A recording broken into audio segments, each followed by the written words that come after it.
झर्ना घुम्न गएको के भयो त त्यस्तो। सो हेलो गाइज, वेलकम छ फेरि मेरो मिनी भ्लगमा। आई होप सबैजना सन्चै हुनुहुन्छ होला। मलाई पनि एकदम सन्चै छु।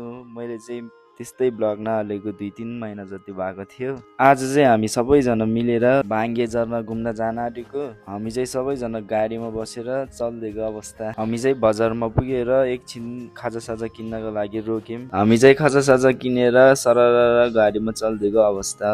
सबैजना रमाइलो गर्दै बाटोमा एकछिन रोकेको थियो। जुगले माया गर्दैछ अनि त्यसपछि मसँग गहिरो माया बसेछ। त्यसपछि मैले टिस्यु पेपरमा समातेर लिएको थियो। त्यसपछि मैले नि ढुङ्गा डिबेर त्यसलाई माया गर्थेँ। मजाले पिसी चटनी बनाइदिएँ। त्यसपछि हामी सबैजना झर्नातिर लाग्देको अवस्था।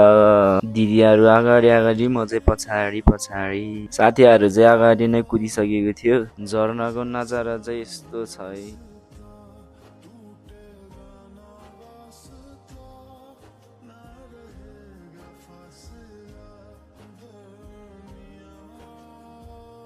दिदीहरू चाहिँ त्यहाँनिर फोटो खिच्दै हुनुहुन्थ्यो अनि हामी चाहिँ त्यहाँनिरै बस्दै यसो गफ हान्दै केटाहरूसँग। 17 प्रो म्याक्स बोक्दैको आयो त त्यस्तो फेरि हेलमेट लगाएर।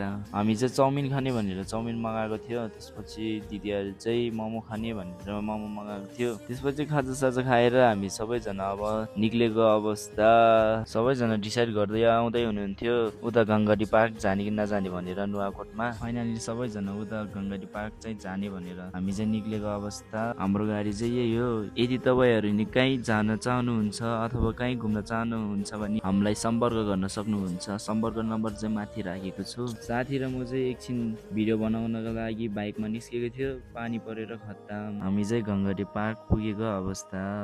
हामी चाहिँ सबैजना भित्र पुगेर हामी चाहिँ सबैजना भ्यूको मजा लिँदै थियौँ। त्यतिकैमा एउटा ठुलो बच्चा चाहिँ पिङ खेल्दै रहेछ। उतातिर म पनि यसो एक्सर्साइज गर्न जाउँ भनेको छ। ठुलो बच्चा आएर एक्सर्साइज गर्दै रहेछ। कुन एक्सर्साइज हो खोइ।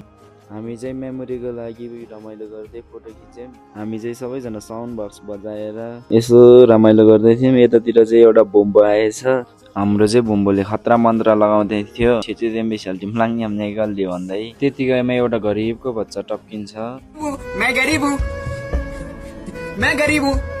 त्यसपछि हाम्रो बोम्बो ज्यू चाहिँ आफ्नै तालमा भोलि भविष्यमा के भूमिका आउँछ, के कसरी के गर्नुपर्छ के थाहा छैन।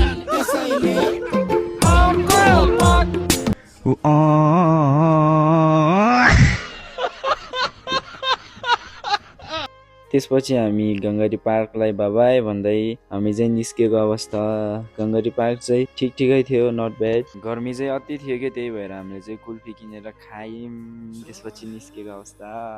सो आज मेरो मिनी भ्लग चाहिँ यति मात्रै रहेको छ। अब म चाहिँ मिनी भ्लग चाहिँ डेली हाल्ने सोचिरहेको छु। डेली भन्नाले नि हप्तामा 1-2 चोटि हाल्ने सोचिरहेको छौँ। सबैजनाले साथ सपोर्ट दिइदिनु होला। सो आजको लागि चाहिँ यति मात्रै। Bye guys.